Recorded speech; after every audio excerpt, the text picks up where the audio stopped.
Cockroach Janata party బలమెంత బలగమెంత ఆందోళన చేస్తున్నామో అని జంతర్ మంతర్ దగ్గర తీవ్ర నిరసనలు చేయడం చూసాము. ఇప్పుడు ఇథనాల్ విషయంలో పార్లమెంట్ ముట్టడికి కూడా సీజేపీ రెడీ అవుతా ఉంది కదా. మరి జనం ఏమంటున్నారు? దేశవ్యాప్తంగా జరిగిన ఒక సర్వే చూపిస్తున్న లెక్కలు చూస్తే చాలా షాకింగ్ గాను ఆశ్చర్యంగాను అనిపిస్తుంది. ఇంకో పక్కన సీజేపీ విషయంలో బీజేపీ గాని ప్రధాని మోదీ గాని చేసిన కామెంట్లు గాని అనుసరిస్తున్న వైఖరి గాని కౌంటర్ ప్రొడక్టివ్ అవుతోందా అనే అభిప్రాయం ఎందుకు బలపడతా ఉంది? అంటే ఏం చేసినా బీజేపీకి మోడీ ప్రభుత్వానికి నెగిటివ్ అవుతోందా అనే ఫీలింగ్ ఎందుకు ప్రబలుతా ఉంది? కారణం ఏంటి? లాజికల్ గా రియాక్షన్స్ ఏంటో చూద్దాం. ఆ తర్వాత అసలు జనాభిప్రాయాన్ని ప్రభావితం చేస్తున్న డేటా, దట్టు రీసెంట్ గా కేంద్రం ప్రకటించిన డేటాని ఏం చెబుతుందో మనం పాయింట్ బై పాయింట్ మాట్లాడుకుందాం. చదువుకున్న వాళ్ళు, చదువు విలువ తెలిసిన వాళ్ళు, అన్నిటికీ మించి చదివిన పిల్లలున్న ప్రతి ఒక్కరూ చూడాల్సిన పాయింట్ ఇది, తెలుసుకోవాల్సిన విషయం ఇది. More than politics, it's about our system. ఇవన్నీ చూస్తే గనక అసలు దేశంలో పరిణామాలు ఎలా ఉన్నాయి,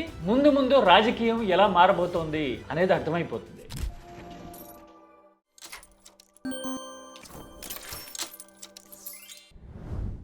కాక్రోచ్ జనతా పార్టీ విషయంలో బీజేపీ వేస్తున్న అడుగులు కౌంటర్ ప్రొడక్టివ్ అవుతున్నాయా, అంటే ఎదురుకొట్టే పరిస్థితి వచ్చిందా అనే మాట ఎందుకు వినపడతా ఉంది? మోదీ ఏం చెప్పారు? జంతర్ మంతర్ దగ్గర తనని తన తల్లిని స్టూడెంట్స్ అవమానించేశారు, కానీ పెద్ద మనసుతో క్షమిస్తున్నా అన్నారు కదా. मुझे तो गालियां दी गई, मेरी स्वर्गीय माता को भी गालियां दी गई, मैं उन्हें माफ करना चाहता हूँ. అలా అనడమే తరువాయి అన్ని వైపుల నుంచి బలమైన ప్రశ్నలు ఎదురొచ్చినాయి కదా. ఇదిగో చూడండి, కాంగ్రెస్ ఏం అడుగుతోంది? మోడీ విద్యార్థులను క్షమిస్తారా? మరి విద్యార్థుల మీద ఇదిగో ఇంత బ్రూటల్ గా లాఠీ చార్జ్ చేశారు, ఆడబిడ్డలకు గుడ్డలు చించారు, అన్నిటికీ మించి తీవ్రంగా గాయపరిచారు. అంతకు ముందే 21 మంది పిల్లలు నీట్ పేపర్ లీకేజ్ తో ఆత్మహత్య కూడా చేసుకున్నారు కదా. మరి ఈ ఇష్యూ మీద మోడీ ఎందుకు రియాక్ట్ కావట్లా అని కాంగ్రెస్ అడుగుతోంది. ఆత్మహత్యలు చేసుకున్న పిల్లల కుటుంబాలని కనీసం పరామర్శించారా, వాళ్ళ దిక్కు చూశారా అని అడగటమే కాదు, పిల్లల విషయంలో ప్రభుత్వం ఇలాంటి చర్యలకు పాల్పడితే అమిత్ షా లాంటి మంత్రులేమో ఇంకో పక్కన అసలు యువత భవిష్యత్తు కోసం మోడీ ఆలోచిస్తున్నారు అని చెబుతారా అని కాంగ్రెస్ తప్పుపడతాం. ఇంకో పక్కన సీజేపీ వర్కర్స్ మీద, స్టూడెంట్స్ మీద దేశవ్యాప్తంగా వచ్చి జమ అయ్యారు కదా జంతర్ మంతర్ దగ్గర, వాళ్ళందరి మీద పోలీసులు అమానవీయంగా ప్రవర్తించారు కదా. మరి ఆ ఘటనకి సారీ చెప్తారా అని దీప్కే అడుగుతా ఉన్నారు. మాఫ్ करने से पहले मोदी जी को माफी मांगनी चाहिए स्टूडेंट से. ఇంకో పక్కన విశాల్ దద్లానీ లాంటి సెలబ్రిటీస్ కూడా देश का युवा अगर गाली दे तो देश के संस्कार कहाँ जा रहे हैं. मगर गोलियां फायर, नो प्रॉब्लम. ఇలాగా కామెంట్ చేయడం, ర్యాప్ చేయడం కనపడతా ఉంది కదా. అంటే అన్ని వైపుల నుంచి, సెలబ్రిటీ ఫ్రంట్ లో అయినా, పొలిటికల్ అపోనెంట్స్ అయినా, విద్యార్థుల వైపు నుంచి అయినా కానీ మోడీ క్షమించాను అని చెప్పిన మాట మీద బ్యాక్లాష్ స్టార్ట్ అయింది. అక్కడతో అయిపోలా. ఇంకో పక్కన కాక్రోచ్ పార్టీ వ్యవస్థాపకుడు అభిజిత్ దీప్కేకి అసలు అన్ని డబ్బులు ఎలా వచ్చాయి, పార్టీ ఎలా నడుపుతున్నాడు, ఆయన అమెరికా వెళ్లి చదువుకోవడానికి అసలు సాయం ఎవరు చేశారో లెక్క తీయాలి అని ప్రో బీజేపీ మైండ్ సెట్ ఉన్న వాళ్ళు కొంతకాలంగా డిమాండ్ చేయడం చూస్తా ఉన్నాం కదా. ఇప్పుడు సూరత్ కి చెందిన ఒక సోషల్ యాక్టివిస్ట్ న్యాయ పోరాటం మొదలు పెట్టాడు. దీని మీద మొదలు పెట్టేసరికి అదేంటి, క్వశ్చన్ చేస్తే ఇలా రాజకీయంగా టార్గెట్ చేస్తారా, ఒక ఇండివిజువల్ ఖర్చుల మీద ఎలాగా వ్యవస్థాపరమైన దర్యాప్తు ఆదేశిస్తారు మీరు అని అడుగుతున్నారు. అన్నిటికీ మించి కక్షపూరితంగా అభిజిత్ దీప్కే మీద దృష్టి పెడతా ఉన్నారు. ఎలాగైతే రాజకీయ పార్టీల మీద, రాజకీయ ప్రత్యర్థుల మీద ఇంతకాలం చేశారో ఇప్పుడు కాక్రోచ్ మీద కూడా అలాగే చేస్తున్నారు అనే ఫీలింగ్ బలపడతా ఉంది. పైగా ఇందులో ఇంకో కోణం కూడా ఉంది. పొలిటికల్ గా ఆలోచిస్తే ఇప్పుడు తృణమూల్ మీదో, లేకపోతే ఉద్ధవ్ థాకరే పార్టీ మీదో, ఇంకొకళ్ళ మీదో దర్యాప్తులకు ఆదేశించి నట్లు బిగించారనుకోండి, కేవలం రాజకీయం మాత్రమే మాట్లాడుతుంది. అదే అభిజిత్ దీప్కే మీద అలా చేశారనుకోండి, యూత్ మాట్లాడతారు, జెన్జీకి ఎక్కువ అవేర్నెస్ ఇచ్చినట్టు కదా, అచ్చా రాజకీయం ఇలా ఉందా అని వాళ్ళకి అవగాహన కల్పించేసినట్టు, ప్రాక్టికల్ గా కళ్ళ ముందు చూపించేసినట్టు కదా. మరి ఎందుకునో ఇలాంటి లాజిక్స్ బీజేపీ మిస్ అవుతున్నట్టుగా ఉంది, అంతే కదా. పైగా ఇంకో పక్కన కాక్రోచ్ ఇంపాక్ట్ ఏంటి అని సీ ఓటర్ అనే ప్రతిష్టాత్మక సంస్థ దేశవ్యాప్తంగా చేసిన సర్వే చూపిస్తున్న నెంబర్లు బీజేపీని, మోడీ ప్రభుత్వాన్ని టెన్షన్ పెట్టేవిగా ఉన్నాయి. చూడండి, ప్రతి 5 ఎన్డీఏ ఓటర్లలో 2 సీజేపీని సపోర్ట్ చేస్తున్నట్ట. అంటే 40 మంది అవుట్ రైట్ గా సీజేపీ వైపు తిరిగారు అని ఈ నెంబర్ చెప్తా ఉంది కదా. పైగా సీజేపీ నీట్ పేపర్ లీకేజో, ఎడ్యుకేషన్ సిస్టమ్ గురించో కాదు, వాళ్ళు ఏ పోరాటం చేసినా మద్దతు ఇస్తాము అని చెప్తున్న వాళ్ళు 50% మంది ఉన్నారు. అంటే బీజేపీ బలం అనుకున్న ఎన్డీఏ ఓటర్లు సగం మంది సీజేపీని సపోర్ట్ చేస్తాము అని చెప్తున్న ధోరణి కదా. సి ఓటర్ అంటే తెలుసు కదా, ఎలక్షన్స్ అన్నిటి మీద సర్వే చేస్తుంటారు. ఇంతకు ముందు మనం అయోధ్య విరాళాల వ్యవహారంలో కూడా మాట్లాడుకున్నాం. ఇదిగో ఈ సర్వే గురించి బీజేపీని హార్డ్ కోర్ గా సమర్థించే వాళ్ళే విరాళాల విషయంలో ఇదిగో ఇలా అంటున్నారు అని ఆ సర్వే తెలిసింది కదా.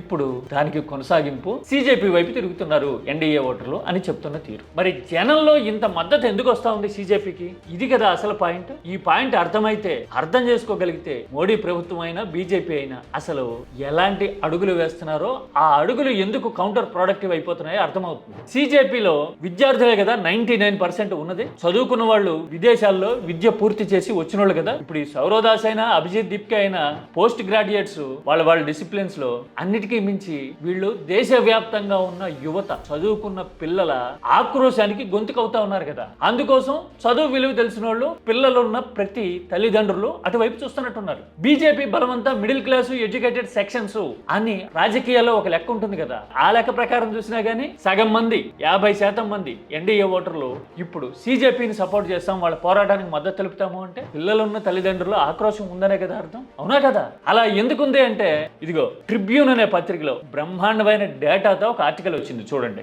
ఇండియాలోట డిగ్రీ గానీ ఇంజనీరింగ్ గానీ చేసి మార్కెట్లోకి వస్తున్న పిల్లల్లో 56% మందికి మాత్రమే ఉద్యోగాలు వచ్చే, పని దొరికే పరిస్థితి ఉంది. మరి మిగతా 45% మందికి పైగా విద్యార్థుల్లో కమ్యూనికేషన్ స్కిల్స్ కానీ, ప్రాబ్లమ్ సాల్వింగ్ ఎబిలిటీ కానీ, టెక్నాలజీని అడాప్ట్ చేసుకునే టెండెన్సీ కానీ చాలా తక్కువ ఉంటుంది. ఎందుకు అంటే మన కరికులం అలా ఉందట, అవుట్డేటెడ్. మనం చరిత్ర మార్చడాన్ని, అసలు అక్కడ ఉన్న సమాధులు తవ్వాలా, ఏం చేయాలి, తిరగదోడాలా అనే వివాదాలని విద్యా వ్యవస్థకి చుట్టబెడుతున్నాం కానీ మార్కెట్కి తగ్గట్టుగా, పారిశ్రామిక అవసరాలకు తగ్గట్టుగా, ఉపాధికి తగ్గట్టుగా వాళ్ళకి అప్గ్రేడేషన్ ఇవ్వలేకపోయాము అని చెప్పడానికి ఇది ఒక నిదర్శనం కదా. ఇక్కడితో అయిపోలా, ఇంకా చాలా విషయాలు ఉన్నాయి ఇందులో. చూడండి, ప్రభుత్వం 6% ఖర్చు ఎడ్యుకేషన్ మీద పెట్టాలని బడ్జెటరీ క్యాలిక్యులేషన్స్ వేస్తుంది, ప్రకటనలు చేస్తోందిట. కానీ ఖర్చులు మాత్రం 4% మించట్లేదట. పైగా ఇంకో విషయం తెలుసా, గవర్నమెంట్ స్కూళ్ళ మీద ఆధారపడుతున్న పిల్లల సంఖ్య ఎంత తగ్గిందో చూడండి. 2005లో 71% మంది పైగా పిల్లలు దేశవ్యాప్తంగా ప్రభుత్వ బడుల్లో చదివే వాళ్ళట ఇప్పుడు 49% మాత్రమే ఉన్నారు. అంటే చూడండి ఎంత డిక్లైన్ వచ్చిందో. ప్రైవేట్ బడుల్లో చదవటం అంటే కుటుంబాల మీద ఆర్థికంగా ఎంత భారం పడుతున్నట్టు, అప్పుల పాలైపోతున్నట్టే కదా middle class, lower middle class కుటుంబాలు పిల్లల చదువుల కోసం. పైగా గవర్నమెంట్ విద్యా వ్యవస్థ మీద నమ్మకం సడలిపోతోంది అని చెప్పడానికి తిరుగులేని రుజువు కదా. అందుకోసం జనంలో ఆక్రోశం సహజంగా ఉంటుంది. ఇది పూట వచ్చి ప్రభుత్వానికి చెప్పే విషయం కాదు కదా. సందర్భం వచ్చినప్పుడు, సీజేపీ లాంటి గొంతుకులు వచ్చినప్పుడు ఇలా బయటపడతా ఉందన్నమాట. అక్కడితో అయిపోలే, ఇంకా ఉన్నాయి. Parliamentary committee report on education డేటాను కూడా ఇక్కడ కోట్ చేశారు చూడండి. విదేశాలకు వెళ్ళి చదువుకోవాలన్నా, లేదంటే క్వాలిటీ ఉన్నత విద్య నేర్చుకోవాలన్నా, చదువుకోవాలన్నా కానీ కనీసం ఇప్పుడు ఎక్కడైనా, దేశంలో అయినా విదేశాల్లో అయినా 50 లక్షల వరకు ఖర్చు అయ్యే పరిస్థితి ఉందిట. ప్రభుత్వ నిబంధనల ప్రకారమేమో 8 లక్షలు దాటితే సిస్టమేటిక్ సపోర్ట్ అనేది రావట్లేదు ఇండియాలో. పైగా ఆర్బీఐ గైడ్ లైన్స్ సవరించాము, అసలు సపోర్ట్ చేస్తున్నాము చదువు కోసం అని చెప్తా ఉన్నా గానీ ఆ గైడ్ లైన్స్ ప్రకారమే చదువుకుంటున్న పిల్లలకి 20 నుంచి 25 లక్షలు మాత్రమే లోన్ ఇచ్చే ఫెసిలిటీస్ ఇండియాలో ఉన్నాయి. అంటే దాదాపుగా సగం వరకే సపోర్ట్ చేసే పరిస్థితి ఉంది. ప్రభుత్వం వైపు నుంచి సహాయ సహకారాలు అందట్లా అని ఆక్రోశం పెరగడానికి ఇది కూడా కారణం అని చెప్తా ఉన్నారు. ఇంకొన్ని రీజన్స్ కూడా ఉన్నాయి చూడండి. ప్రభుత్వం జీడిపిలో R&D అంటే రీసెర్చ్ అండ్ డెవలప్మెంట్ మీద పెడుతున్న ఖర్చు చదువుకి సంబంధించి ఎంతో తెలుసా? 0.64%. అంటే కనీసం 1% కూడా లేదు. టెక్నాలజీ, ఇన్నోవేషన్స్, AI ఎవల్యూషన్ ఇలా అన్ని మాట్లాడుతున్నాం కదా, కానీ రీసెర్చ్ అండ్ డెవలప్మెంట్ మీద మాత్రం ప్రభుత్వం వైపు నుంచి పెడుతున్న ఖర్చు 0.64% మాత్రమేట. యువత జెన్జీ దాదాపు 40 కోట్లు అంతకంటే ఎక్కువ ఉన్నారు కదా. చదువుకుంటున్న పిల్లలు కోట్లాది మంది ఉన్నారు. హయ్యర్ ఎడ్యుకేషన్ కి ఎన్రోల్ అవుతున్న వాళ్ళు ఆన్ యావరేజ్ 4 నుంచి 5 కోట్ల మంది ఉన్నారట ప్రతి ఏడాది ఇండియాలో. కానీ రీసెర్చ్ అండ్ డెవలప్మెంట్ మీద మాత్రం 0.64% మాత్రమే ఉంది. అంటే అసలైన అవసరాల మీద, పిల్లల భవిష్యత్తు మీద, మారుతున్న టెక్నాలజీ అండ్ ట్రెండ్ మీద దృష్టి పెట్టలేదు అనే విషయం ఇక్కడతో అర్థమైపోతుంది కదా. అందుకోసమే ఇంజనీరింగ్ చదివిన వాళ్ళు కూడా ఇప్పుడు కోచింగ్ సెంటర్ల చుట్టూ తిరిగే పరిస్థితి. కోచింగ్ సెంటర్ల చుట్టూ తిరగడం అంటే వాల్యుబుల్ టైం ఇన్వెస్ట్ చేయాలి. డిగ్రీ చేసినా సరిపోదు అనమాట. అదొకటి. రెండోది ఖర్చు కదా. ఇలాంటి ఫ్రస్ట్రేషన్స్ అన్ని ఏకమై విద్యా వ్యవస్థ అవుట్డేటెడ్ అయిపోతా ఉంది. ప్రభుత్వం వైపు నుంచి రెస్పాన్స్ రావట్లా. ఏదో రకంగా చదువుకొని కష్టపడి నానా యాతన పడి డిగ్రీ తెచ్చుకున్న, ఇంజనీరింగ్ చేసినా గానీ ఉపాధి మాత్రం 56% మాత్రమే వస్తుంది అనే ఫ్రస్ట్రేషన్స్ అన్ని కలగలిసి ఇప్పుడు కాక్రోజ్ని బలపరుస్తున్నాయి అని ఆ సీ వాటర్ డేటాని, ఇదిగో ఈ డేటాని పక్కన పెట్టి చూస్తే అనిపిస్తుంది కదా. సీ వాటర్ డేటా ప్రకారం 50% కాక్రోజ్ని సమర్థిస్తా ఉంటున్నారు. దేశంలో ఉపాధి దొరుకుతున్న వాళ్ళు 56% మాత్రమే ఉన్నారు. చూడండి, ఆ నెంబర్ ఈ నెంబర్ మ్యాచ్ అవుతున్నాయి కదా. అంటే ఈ లెక్క ప్రకారం చూస్తే జనంలో ఆక్రోశం ఇంత ఉండబట్టే చదువుకుంటున్న పిల్లలు ఉన్న ప్రతి ఒక్కళ్ళు వాళ్ళ తల్లిదండ్రులు ఇప్పుడు సీజేపీ వైపు చూసే పరిస్థితి వచ్చింది అని అర్థమవుతోంది ఈ డేటా చూస్తే. ఇంకో పక్కన సీజేపీ విషయంలో అలవాటైన రాజకీయ వ్యూహాలు, అసలు ఆర్థిక మూలాల మీద దర్యాప్తు జరగాలి అనే డిమాండ్లు, క్షమించేశాం అనే మెహర్బానీ ప్రకటనలు ఇంకో పక్క నుంచి చేస్తున్న టైంలో అసలు రూట్ కాజ్ని బీజేపీ అయినా దేశ నాయకత్వం అయినా మిస్ అవుతోందా అనే ఫీలింగ్ కలుగుతా ఉంది కదా. జెన్జీని అర్థం చేసుకోవాలంటే వర్టికల్ వీడియోలు ఇన్స్టాగ్రామ్ లో పోస్ట్ చేయడంతో పాటు జెన్జీ లాంగ్వేజ్ మాట్లాడాలి అని ఎంపీలకి మంత్రులకి పిలుపునివ్వడంతో పాటు అసలు సమస్య ఏంటో, రూట్ కాజ్ ఎక్కడుందో, అసలు ఎడ్యుకేషన్ సిస్టమ్ ని, ఉపాధి రంగాన్ని మార్చడానికి ఏం చర్యలు తీసుకున్నారో తీసుకోగలుగుతారో భరోసా ఇచ్చేలాగా, నమ్మకం కలిగేలాగా ప్రకటించగలిగితే, అడుగులు వేయగలిగితే అప్పుడు కాస్త మార్పు వస్తుందేమో కదా పరిస్థితిలో. అలా కాకుండా అలవాటైన ఎదురుదాడి ఇన్నాళ్ళుగా నడిచింది కదా రాజకీయ ప్రత్యర్థుల మీద అని సీజేపీ మీద కూడా అలాగే ముందుకెళ్తే జనం వైపు నుంచి వస్తున్న రియాక్షన్, ఆ సీ వాటర్ సర్వే చెప్తున్న డేటా ఒక పొలిటికల్ ఇండికేటర్ కదా. పరిస్థితి ఇలాగే ఉంటే కాక్రోచ్ ఇంపాక్ట్ ఇంకెంతలా ఉండొచ్చు? కామెంట్ సబ్జెక్ట్ ఓరియంటెడ్గా, పార్లమెంటరీ లాంగ్వేజ్లో డేటా ఓరియంటెడ్గా చేయండి. మనం ఎప్పుడు మాట్లాడుకుంటాం కదా కీటాక్స్లో, సరుకున్నోడు సబ్జెక్ట్ మాట్లాడతాడు. This is కీటాక్స్.